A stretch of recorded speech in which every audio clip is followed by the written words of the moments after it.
All right, great. So let's begin talking about something we all run into at the start of a school year, organizing all the amazing materials from Handwriting Without Tears.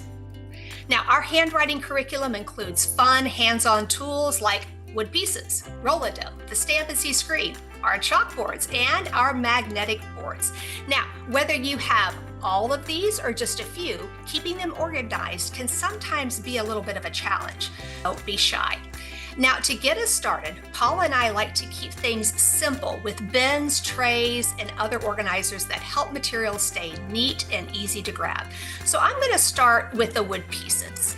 I love using bins and pull-out trays and organizers that have visual labels for my students. That way students know exactly where things are going to go. Whether they're taking materials out or putting them away, it really promotes independence and helps your routines run smoother. So sometimes I'll have my wood pieces separated into individual bins, clear bins like this one, by size and shape. Here I have just my big lines in one small bin with a visual that highlights that this bin holds big lines only. Now, I like this approach when building letters in my small groups because I can ask my student helpers to go grab the bins with the big lines and even the little lines when we're building letters like capital E, L, F, M, and even N. Or maybe we're doing music activities with one of our songs like Hey, Hey, Big Line. Now, in other situations, I'll use a bin like this pull-out drawer type that has all the wood pieces together in one spot. Now, these are great when I'm wanting to use them for music, like maybe the wood piece pokey in pre-K, or even to organize my Matman lessons that use a variety of different pieces. Now, when we're talking about what dry try with a slate, something I really like are these great suction bins that come with handles. They help me keep everything in one spot. I have my slates here, I have my little cups with my chalk, even my cups with my sponges, and my paper towels all in one spot. It's really super convenient for both whole group and even small group time because everything will be right at your fingertips.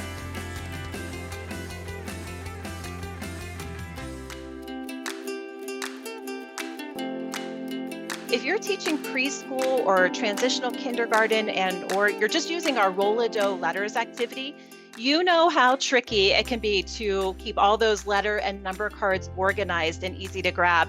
So by using a simple file box like you see here, you can organize these cards alphabetically and then just pull out the ones you need for the lesson. So it's super quick and easy.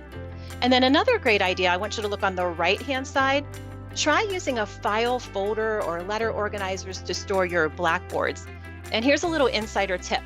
Place a terry cloth towel underneath to help catch all that chalk dust and keep your area cleaner. And bonus, you can use that towel to wipe down all the boards when needed.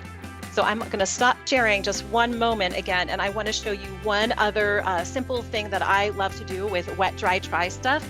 I make, hopefully you guys can all see this, there it is, a place card like you see right here. It's just an index card that I have made this little thing on here for wet, dry, try to help my students and I sequence the step and organize the sponges, the paper towels, and then the chalk bits.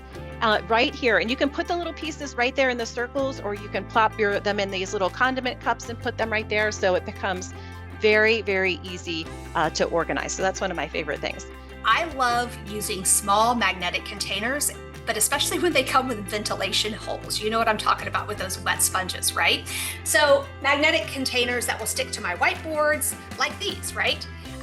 They are quick and easy to use, and they carry and can hold all the materials that I need. I've even used the little small condiment containers like Paula was mentioning a while ago. And for my sponge one, I punch holes in the lid. So I buy the ones that have lids in it, and I glue magnets to the back of them so that I can place them in different places. You could even place them right on our magnetic boards so that your chalk and sponge, and you could even have one with a paper toweling in there ready to go. They can stick to the side of any magnetic board, a file cabinet, or any metal surface. I saw one teacher, I showed her that she put them on the legs of her table at her small teacher table. Underneath the table, she had little magnetic places where the legs attached, and that's where she stuck those things.